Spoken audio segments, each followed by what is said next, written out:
Hola, ¿qué tal, maestros y maestras? Sean ustedes bienvenidos a un Facebook Live más, en donde el día de hoy te voy a compartir un tema de relevancia. Lo hemos titulado Impacto Social a través de la educación. La pedagogía de los libros de texto, los actuales. La pregunta reflexiva es, ¿cuál es la pedagogía que promueven los libros de texto, los actuales libros de texto? Bueno, vamos a hacer una interpretación, una aproximación de acuerdo a las bases filosóficas y epistemológicas que sustentan a la nueva escuela mexicana. Hace muchos meses yo comentaba en algunos videos que para dar un primer paso a la transición del modelo 2017 al modelo 2022, era necesario, maestros, comenzar a leer estas famosas epistemologías del sur, obra propuesta por Buenaventura Santos, en el cual pues esa obra de alguna manera sustenta, epistemológicamente hablando, la nueva escuela mexicana. Otra obra que sugerí fue las pedagogías sociocríticas, específicamente la pedagogía liberadora de Paulo Freire, porque de acuerdo a la primera versión del Plan de Estudios 2022, ahí pudimos nosotros identificar que esas eran las bases filosóficas y epistemológicas de la nueva escuela mexicana. Y por lo tanto, todas esas bases teóricas, conforme iban avanzando los meses y conforme se fueron publicando los distintos documentos, pues entre líneas pudimos nosotros identificar que ahí están presentes. Ahora, hay que ser claros y concisos. Esas obras evidentemente vienen de la pedagogía latinoamericana, vienen tal vez de ideologías de izquierda, vienen de países en donde de alguna manera han propuesto o promueven ese tipo de ideologías, ese tipo de filosofías, incluso ese tipo de pedagogías, lo cual no significa que nosotros vamos a aplicarlo al pie de la letra. Se retoman postulados muy interesantes, muy importantes de esas obras, de esos autores, y se tienen que adaptar y contextualizar a nuestras aulas, a nuestros contextos, a nuestros entornos, a las características de nuestros estudiantes. Es decir, tenemos la oportunidad, maestros, de gestionar esa información y luego nosotros contextualizarla. Una oportunidad muy clara y muy a la vista, pues es el diseño del programa analítico, donde nosotros en nuestra autonomía profesional y curricular podemos nosotros proponer contenidos nuevos, podemos contextualizar contenidos que están en el programa sintético, podemos incluso modificar algunos contenidos. Todo esto centrando nuestros esfuerzos en la mejora de los aprendizajes de los estudiantes. Entonces, como también he dicho en otros espacios, no se trata de formatos, no se trata de cargas burocráticas, se trata de que como colectivos dialoguemos y nos centremos en diseñar un programa analítico centrado en la mejora de los aprendizajes de los estudiantes con base en las orientaciones pedagógicas de la nueva escuela mexicana. Al ser publicados ya algunos libros de primaria y algunos de secundaria, podemos nosotros leer que ahí está presente, maestros, esta pedagogía llamada pedagogía liberadora de Paulo Freire. Ahora, si nosotros fuéramos, pues de alguna manera, emitiéramos una opinión superficial, pues rápidamente diríamos, no, es que esa pedagogía es de otros países, esa pedagogía es de izquierda, esa pedagogía es socialista. Bueno, tal vez sí, tal vez no. Lo que nosotros debemos analizar es qué postulados de esa pedagogía tienen que ver con el contexto mexicano, con el plan de estudios, con el programa analítico que estamos diseñando de manera colaborativa y cómo podemos abordarlo desde lo que nos plantean los libros de texto. Entonces, yo te voy a compartir una interpretación de esta pedagogía contextualizada a los libros de texto que ya tenemos, bueno, al menos en digital, creo que la mayoría de los maestros ya los poseen, eh, contextualizados a esos libros de texto y a las prácticas pedagógicas pertinentes para el contexto mexicano, con base, eso sí, en esta obra, en este enfoque que propone Paulo Freire, llamado el Maestro de América. Entonces, lo primero que te voy a compartir es lo siguiente. La pedagogía liberadora se fundamenta en la idea de que la educación debe ser un proceso emancipador que permita a los estudiantes desarrollar un pensamiento crítico y reflexivo sobre su realidad social y cultural actual en un primer momento. Por supuesto que también se hace un análisis crítico de la historia y por supuesto que también se hace una reflexión de qué es, qué se avecina, qué es el futuro, cómo viene el futuro respecto a las tendencias que estamos observando. Ahora la pregunta no es pertinente promover en nuestros alumnos la reflexión y el pensamiento crítico, no es pertinente, lo consideramos eso algo negativo. Creo que la respuesta es no, maestros. Creo que desarrollar el pensamiento crítico, desarrollar la reflexión, el que el alumno cuestione su realidad, cuestione también hechos históricos, forma parte de nuestra función. Ahora, ¿esto es algo nuevo? Por supuesto que no. Todos los profesores que tienen ya la experiencia, así sea de un año, de 30 años, en algunas de sus actividades de aprendizaje, por supuesto que promueven el pensamiento crítico, por supuesto que promueven la reflexión, la metacognición. Entonces, este postulado cabe en la nueva escuela mexicana, cabe en el contexto de mis estudiantes, de mi escuela, de mi colectivo, pongámosle ahí palomita o tache, según tu perspectiva, ¿ok? Siguiente. Paulo Freire enfatiza la importancia de la conciencia social y la participación activa de los estudiantes en la construcción de su propio conocimiento. ¿Esto a qué me suena? Tal vez, y solo tal vez, al famoso constructivismo social, tal vez y solo tal vez a los postulados de Vygotsky. Entonces, ¿esto es algo negativo o es algo nuevo? Por supuesto que no, maestros. Por supuesto que tú ya has aplicado el constructivismo, has trabajado por competencias, has trabajado con el enfoque de aprendizaje situado y todos estos postulados se fundamentan en buena medida en el constructivismo y si nos vamos un paso atrás, podemos observar que Paulo Freire ya proponía el hecho de que el alumno participe de manera activa, que tenga esta conciencia social, que de alguna manera es un agente de cambio, un agente de transformación, pero que sobre todo se responsabilice a través del diálogo, la colaboración, la mediación, se responsabilice de la construcción de su propio conocimiento. Entonces, hasta aquí que llevamos dos postulados, pues podemos nosotros determinar que son ideas esenciales de esta pedagogía que sí se apegan al contexto mexicano, ¿ok? Que sí están en los libros de texto. Ahora, veamos más.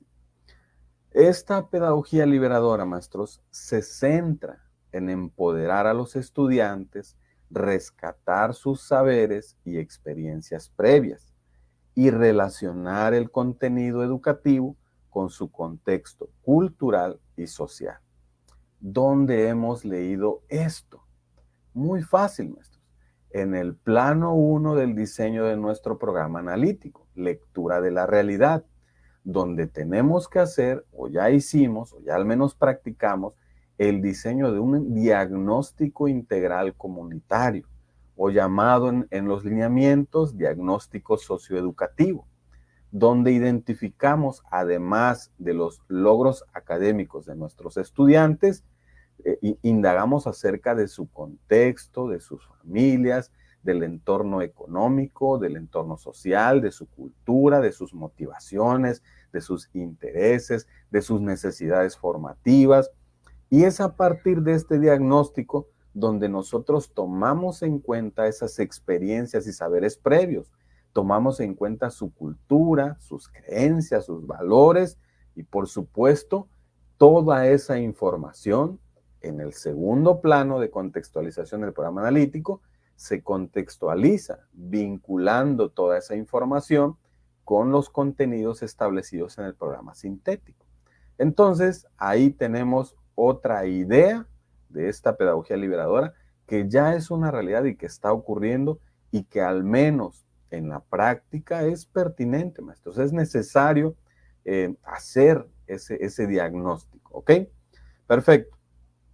Busca esta pedagogía liberadora de Freire, busca romper con el modelo tradicional de enseñanza en el que el docente es el único portador del conocimiento y en su lugar fomenta el diálogo y la comunicación horizontal entre docentes y estudiantes.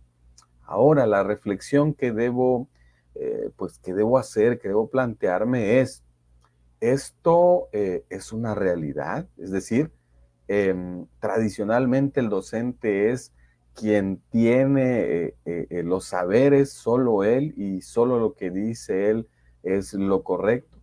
Tal vez en un pasado, tal vez en la pedagogía tradicional todavía existan esas prácticas, pero tú que me estás escuchando y viendo, estoy seguro que esta práctica ya la hiciste a un lado hace mucho tiempo y que actualmente implementas, promueves este diálogo horizontal con tus estudiantes. Entonces, ¿esto es algo nuevo? Por supuesto que no. Hay prácticas dialógicas al interior de los libros de texto, por supuesto. Hay sugerencias, hay proyectos, hay información, hay material de consulta. Por supuesto que hay errores que, bueno, quienes están a cargo deben corregir. Pero nuestra función, maestros, es entender primero cuál es el tipo de pedagogía que debemos desarrollar y a partir de ahí prepararnos nosotros, como siempre lo hemos hecho, y empezar a tener estas herramientas didácticas, estos recursos, estos materiales, esa creatividad, esa innovación que nos caracteriza para empezar a desarrollar ciertos postulados de esta pedagogía liberadora, más lo que concierne a lo que está establecido en el artículo 3º, en la Ley General de Educación, en la Ley General de los Derechos de las Niñas, Niños y Adolescentes, en las orientaciones pedagógicas de la NEM, entre otros documentos normativos que van surgiendo y que rigen nuestra función y que rigen nuestra práctica pedagógica en el aula. Muy bien. Tenemos dos más. La pedagogía liberadora, maestros, promueve la concientización y problematización de la realidad social para que los estudiantes reflexionen sobre las injusticias y desigualdades presentes en su entorno y se conviertan en agentes de cambio. ¿Dónde hemos leído esto? Lo hemos leído, maestros, entre la frontera del plano 1 y plano 2 del diseño de nuestro programa analítico, donde ya en el plano 1, a partir de sistematizar la información del diagnóstico, hemos identificado algunas problemáticas. Los lineamientos lo llaman situaciones problemas. Desde la socioformación lo llamamos problemas del contexto. En 3 escenarios, en el aula, en la escuela y en la comunidad.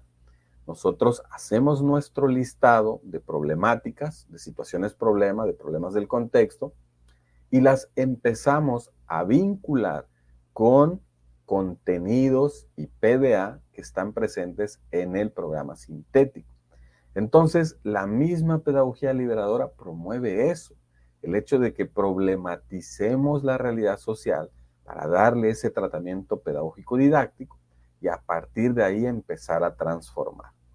Busca fortalecer el sentido de pertenencia y la identidad cultural de los estudiantes, valorando la diversidad y promoviendo el respeto a los derechos humanos. ¿Esto dónde lo hemos visto?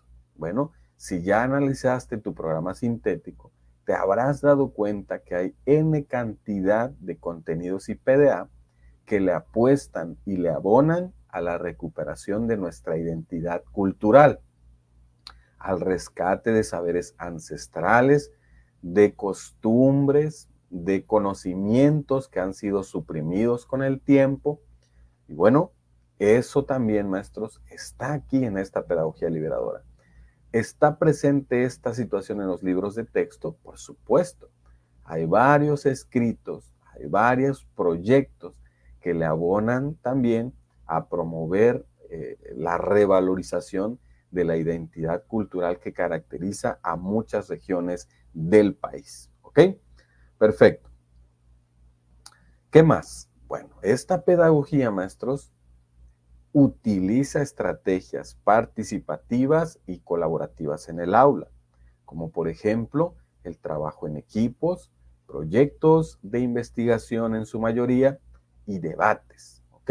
Si se privilegia el diálogo en esta pedagogía, por supuesto que debe haber debates, por supuesto que debe haber trabajo colaborativo, trabajo en equipos, cooperativo, y por supuesto que se debe gestionar la información, se debe buscar información en fuentes confiables, pero también se debe indagar en aquellos saberes informales que hay en la comunidad. Entonces, este es otro elemento que está presente en la mayoría de los libros de texto y tiene su fundamento, maestros y maestras, en buena medida en la pedagogía liberadora. También, maestros, quiero decirles que esta pedagogía liberadora, a la fecha en muchos países, sobre todo en Latinoamérica, sigue siendo una fuente de inspiración y un referente para quienes buscan una educación más inclusiva, igualitaria y transformadora. ¿Dónde hemos leído esto? Bueno, en los documentos normativos que rigen a la nueva escuela mexicana. En este caso, maestros, basta con leer la Ley General de Educación, basta con leer el artículo 3 para que veamos que se repite en muchas ocasiones el término inclusión, equidad, educación de excelencia, educación que transforma. Entonces, como podemos observar, la pedagogía liberadora sustenta en buena medida a la nueva escuela mexicana y por supuesto que se lee entre líneas en los nuevos libros de texto. ¿Ok? Bueno, a partir de esta información entonces, maestros y maestras, quiero compartirte 5 ideas esenciales de la pedagogía liberadora de Paulo Freire que son aplicables a la nueva escuela mexicana. Es decir, que son aplicables a este nuevo modelo, a este plan de estudio 2022, a este programa sintético y potencialmente al programa analítico que nosotros hemos diseñado con nuestros colectivos de profesores. ¿Ok? Perfecto, maestros. Vamos entonces a ver cuáles son esas 5 ideas que se pueden aplicar con base en la pedagogía liberadora de Paulo Freire. Primera estrategia, primera idea, primera práctica que podemos nosotros aplicar en nuestra aula con base en esta pedagogía y con base en las orientaciones pedagógicas de la NEM y con base, maestros, a lo que contienen, a las prácticas que podemos leer y que están ahí en los libros de texto. Entonces, la primera práctica, maestros, tiene que ver con el diálogo y la comunicación horizontal. Hacer a un lado la verticalidad, es decir, yo estoy arriba, yo tengo el poder, yo controlo. Bueno, vamos entonces de alguna manera a promover otro tipo de relación, otro tipo de diálogo, un diálogo más horizontal. Y sabemos que ese diálogo comienza con la escucha activa, la escucha legítima del otro. Es decir, el alumno me quiere decir algo, me quiere consultar algo, incluso me quiere contar algo de su día a día. La escucha activa, una habilidad socioemocional que todo docente, directivo, supervisor, ATP debe poseer en sus herramientas, ¿ok? Entonces, empezamos fomentando un ambiente en el aula donde se promueva ese diálogo abierto y horizontal. Hay distintas técnicas para hacerlo, hay distintas estrategias que seguramente tú ya conoces, y este diálogo tiene que darse entre docentes, entre estudiantes, donde ambas partes tengan la oportunidad de expresar sus pensamientos, experiencias, opiniones, argumentos, información que han recuperado. Tenemos que activar la escucha activa, maestro. Tenemos que promover el diálogo, tenemos que promover esa horizontalidad entre estudiantes y, por supuesto, de maestro a estudiantes. Y bueno, esto también impacta en los directivos. Son los primeros que deben promover este diálogo horizontal, son los primeros que deben escuchar, son los primeros que deben colaborar, son los primeros que deben de alguna manera demostrar o modelar esta práctica que es esencial en la nueva escuela mexicana y es esencial, maestros, en el plan de estudio 2022 y en los contenidos IPDA que están ahí en tu programa analítico. Un ejemplo, maestros, podemos realizar discusiones guiadas en clase, por supuesto, pero ¿sobre qué? No necesariamente sobre el libro de texto, no necesariamente sobre lo que viene ahí en el programa sintético, en el programa analítico. Podemos nosotros apalancarnos o tomarlos como referentes, pero lo que realmente comprometerá y hará que los alumnos participen es tener estas discusiones guiadas sobre temas de actualidad, sobre temas relevantes, no para mí, para los estudiantes. Recuerda que el alumno va al centro, recuerda el concepto de interés superior de la niñez, recuerda también la estrategia de equidad e inclusión en educación básica. Recuerda también el diseño universal para los aprendizajes. Todo es centrado en el estudiante. Esto me va a permitir que los alumnos compartan sus perspectivas y se escuchen las diferentes voces acerca de la problemática que se está abordando, acerca del tema relevante que lo motiva, que le es de interés a los alumnos. Y bueno, nosotros por nuestro lado podemos actuar como facilitadores, no representar una barrera para el aprendizaje y la participación, sino más bien actuar como facilitadores que impulsen ese diálogo y que enriquezcan la discusión, ahí sí, con nuestro bagaje, con nuestro conocimiento, con conocimiento del contexto, con el conocimiento académico que tenemos, con lo que he investigado, con mi experiencia, relacionándolo también con los distintos saberes comunitarios. Ahí es donde intervengo para enriquecer. Es decir, no es decir, no, pues que hagan lo que quieran, no.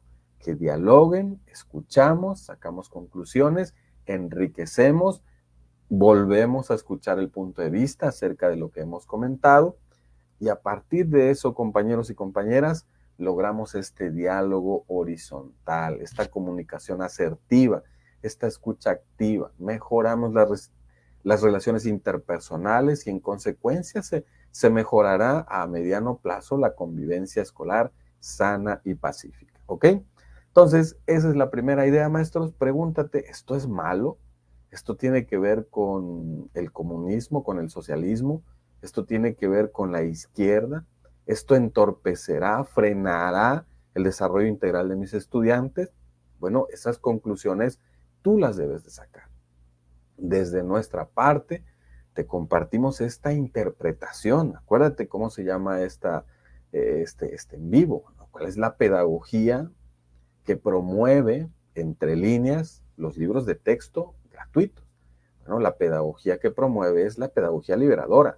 Te presentamos algunos puntos esenciales de esa pedagogía, pero contextualizadas a nuestra realidad educativa, a nuestro sistema educativo, a nuestros contenidos, a nuestro contexto, a nuestro entorno, el contexto mexicano.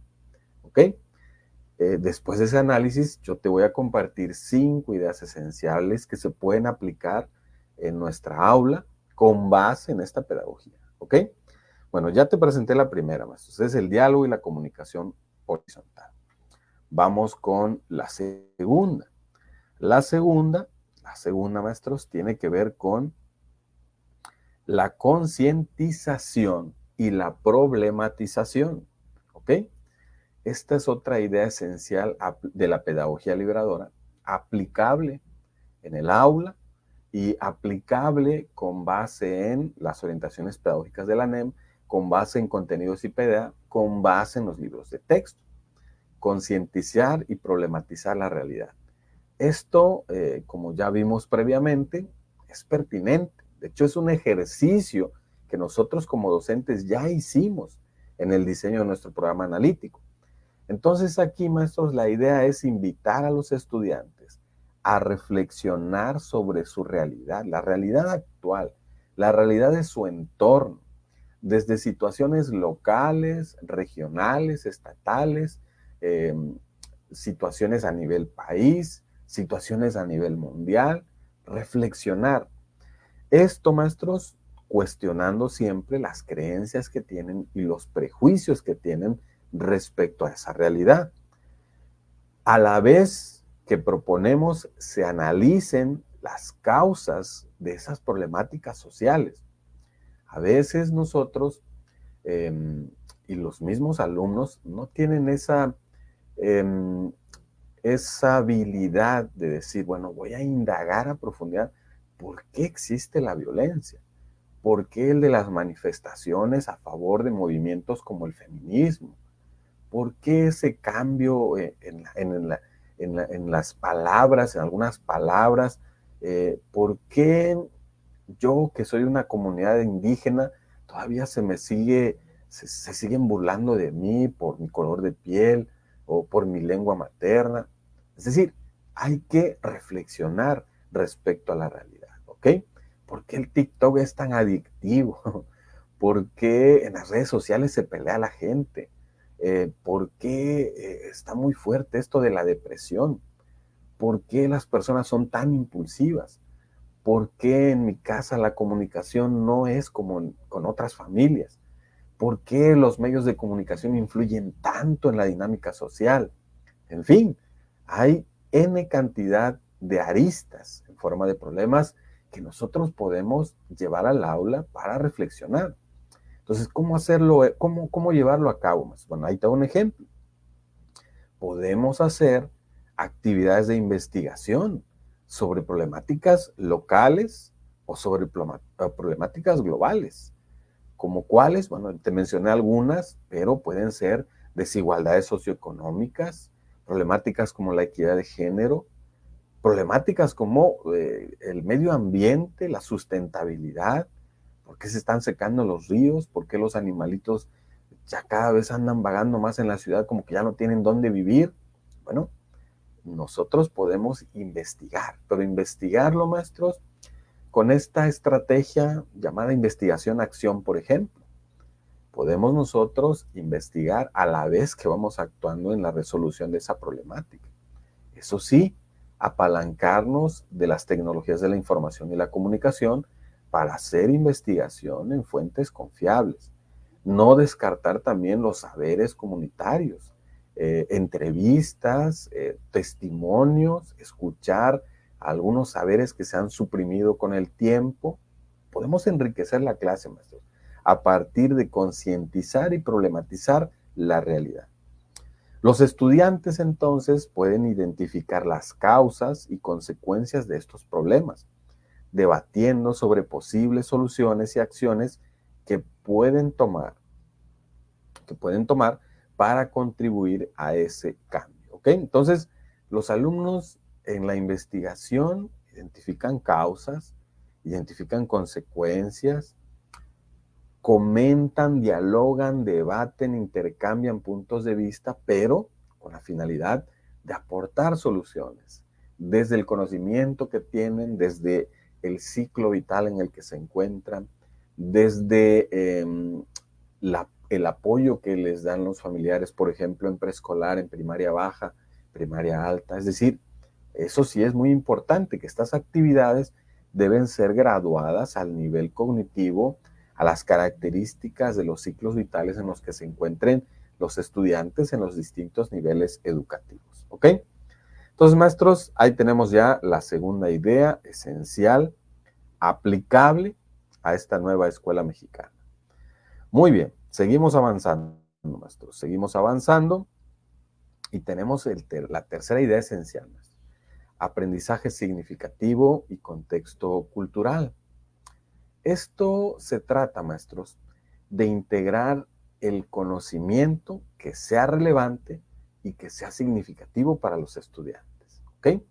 Ahí es donde entra nuestra autonomía profesional, entra la autonomía curricular, porque tengo la facultad de incorporar contenidos nuevos, tengo la facultad de basarme o no al 100% en el libro de texto, tengo la facultad de traer porciones de realidad en forma de problemas al aula y darles un tratamiento pedagógico didáctico. Tengo la facultad de indagar en fuentes confiables, de cuestionar, hacer investigación de campo, de entrevistar, de sistematizar la información, de someterla a análisis colectivo con fines de que ese nuevo conocimiento que se generó a partir de un proyecto comunitario, a partir del aprendizaje basado en problemas, a partir de indagación STEAM, a través del aprendizaje basado en servicio o a través de la implementación de un proyecto formativo, que ese conocimiento sea significativo, que sea relevante, que se apegue al contexto cultural de los estudiantes. Todo esto, maestros, relacionado, por supuesto, con el contexto cultural de los estudiantes y las experiencias de vida que ellos han tenido hasta ahora. ¿Cómo se puede abordar esto, maestros? A manera de ejemplo, bueno, enseñar temas de la historia de México desde una perspectiva indígena o local, rescatando la historia y saberes de las comunidades originarias. Podemos abordar la literatura, las ciencias o las matemáticas buscando ejemplos y aplicaciones en el entorno cercano de los estudiantes. Es decir, contextualizar nuestra práctica, maestros. Vincular esos contenidos IPDA con la realidad inmediata de los estudiantes. Y a partir de ahí se estarán generando nuevos conocimientos, pero nuevos conocimientos que son significativos y son relevantes para nuestros estudiantes. Entonces, esa es otra idea esencial, maestros, que podemos nosotros aplicar en el aula, basados en la nueva escuela mexicana, basados en las orientaciones pedagógicas de la NEM y basados en los contenidos IPDA que están en los programas científicos y potencialmente en nuestros programas analíticos. Muy bien. Cuarta idea esencial, maestros. Participación activa y empoderamiento, ¿ok? Aquí, maestros, lo que podemos hacer nosotros es incentivar la participación activa, no pasiva. Es decir, no que participen porque cumplen con la tarea o porque cumplen con la actividad individual que dejaste en el aula, sino que participen de manera activa en el proceso educativo, dándoles voz, dándoles voto en la toma de decisiones y en la construcción del conocimiento. En nuestras planeaciones didácticas, nosotros traemos ya actividades de aprendizaje articuladas que sabemos, de acuerdo a nuestra formación y experiencia, que van a dar como resultado la construcción de un nuevo conocimiento. Traemos criterios de evaluación ya establecidos para poder valorar los desempeños de los estudiantes. Pero bajo esta perspectiva, nosotros podemos hacer partícipes a los estudiantes respecto a esas actividades y respecto a esos criterios. Como por ejemplo, podemos realizar proyectos colaborativos en el aula, donde los estudiantes no tengan un rol pasivo, es decir, a ver, háganlo y listo, sino tengan un rol más activo.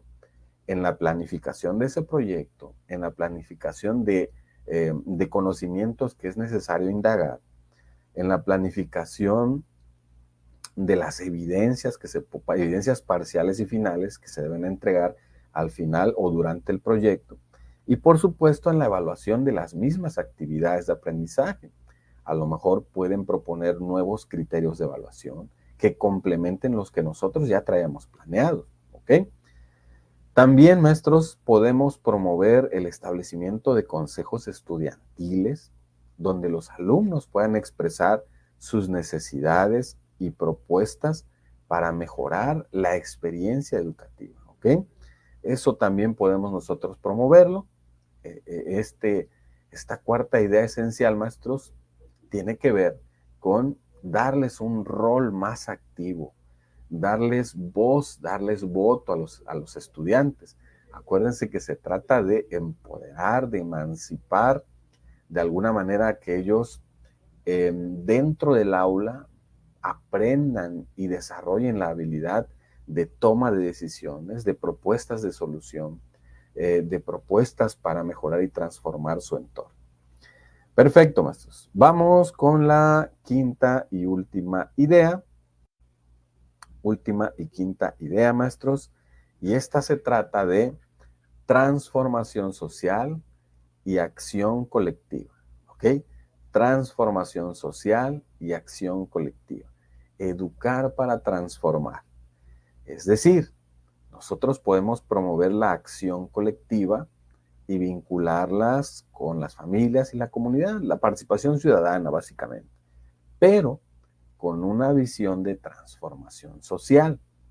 Si voy a abordar el contenido y PDA que tenga que ver con, que tenga estos elementos de análisis de la alimentación sana y consciente y la vincule yo con una problemática real que existe de exceso de consumo de azúcares, harinas o productos procesados en las familias de la comunidad, que el proyecto que se implemente realmente trascienda el aula e impacte de manera positiva y que potencialmente se pueda resolver ese problema. Eso, maestros, es lo que nosotros proponemos en esta quinta idea.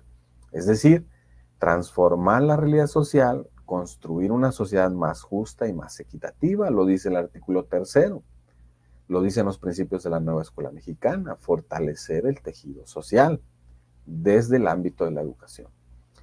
Entonces, como ejemplo, podemos nosotros organizar campañas de concientización a través de un proyecto del aprendizaje basado en servicios, por ejemplo. Podemos también promover la acción social en la comunidad escolar para abordar distintas problemáticas específicas. Puede ser, a manera de ejemplo, el reciclaje, el manejo sustentable de la basura tal vez, la igualdad de género, el respeto a los derechos humanos. Y de esta manera los estudiantes puedan liderar estas iniciativas y ser verdaderos agentes de cambio en su entorno. Entonces, maestros, tenemos que esta es la quinta idea esencial: educar para transformar, implementar proyectos formativos, proyectos de aula, para poder, de aula, escuela o comunidad, para poder transformar la realidad inmediata de los estudiantes. También es cierto, maestros, que la escuela no va a resolver todas las problemáticas sociales, pero puede sensibilizar a la comunidad, puede proponer algunas sugerencias para mejorar situaciones muy específicas de la comunidad, con ayuda de las familias, con ayuda de autoridades incluso, maestros, porque podemos nosotros vincular, y de eso se trata, de hacer comunidad, para poder empezar a tomar acción masiva imperfecta y de esta manera empezar a transformar. Perfecto, maestros. Pues para cerrar, decirles que si nosotros aplicamos estas ideas de la pedagogía liberadora de Paulo Freire en el aula, se busca, a partir de aplicarlas, lo que se busca es potenciar el desarrollo del pensamiento crítico, la autonomía del estudiante, que tenga un nivel estratégico en su desempeño, y un compromiso social, maestros, que adquieran los estudiantes, un compromiso con su comunidad, un compromiso con su entorno, con su familia, con sus compañeros. Esto para contribuir, por supuesto, a hacer una educación más inclusiva y más transformadora en nuestro país. ¿Ok? Muy bien, maestros, pues si sientes que este video te sirve, si este video de alguna manera la información que se comparte la puedes aterrizar a tu práctica cotidiana, si esta información te ayuda a comprender un poco más el sustento teórico, pedagógico detrás de los libros de texto y de la Nueva Escuela Mexicana, bueno, si tú crees que este video te agregó valor, dale like, compártelo para que más personas puedan tener la información y que por supuesto juntos podamos enriquecer nuestra práctica, que es lo más importante. Muy bien, entonces maestros, yo me despido como siempre en mi lengua materna, náhuatl del sur de Veracruz, y les digo, maestros, Tazohka Matimea, Nochipa y Pan Noyolzi, que significa muchas gracias siempre en mi corazoncito.